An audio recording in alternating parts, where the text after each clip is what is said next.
Hello everyone, আমি মনমুন। তোমরা দেখছো মন ব্লগসের আরও একটি ভিডিওতে স্বাগত। তো আমি চলে গিয়েছিলাম আমার মাস্তুতো দিদির বাড়ি। তো দিদির শাশুড়ি মারা গিয়েছিল, তো সেই কারণেই সেই দিন ছিল তোমার কুটুম দিতে, সেই কারণেই গিয়েছিলাম।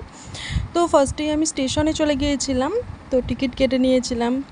দেন ট্রেনের জন্য অপেক্ষা করতে করতে ট্রেনটাও চলে আসলো। দেন আমরা ট্রেনে উঠে পড়লাম। আর কেন জানি না, ট্রেনে ওঠার পর থেকেই না আমার খুব খিদে পেয়ে যায়। আর ট্রেনে ঘুগনি দেখলে তো আমার খুব ভালো লাগে খেতে।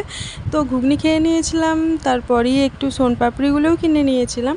দেন আমি পৌঁছে গিয়েছিলাম দিদির বাড়িতে। তো এখানে খাবার দাবারগুলোও খুব সুন্দর ছিল, টেস্টি ছিল, রান্নাগুলোও খুবই সুন্দর হয়েছিল। তো খাওয়া দাওয়া করে নেওয়ার পর আমি আবার চলে আসছিলাম দিদিদের ঘরে। তো খুবই টায়ার্ড লাগছিল, শরীরটাও খুব খারাপ লাগছিল। তো এইগুলো আমার মামার মেয়ে ছিল, আর এটা ছিল মিমি, ও হাই করছে। তো ওটাই আমি ওকে বলছি। দিন ভাবছিলাম একটু ঘুমাবো, সেই কারণেই শুয়ে পড়েছিলাম। তো ভিডিওটা কেমন লাগলো জানিও। বাই।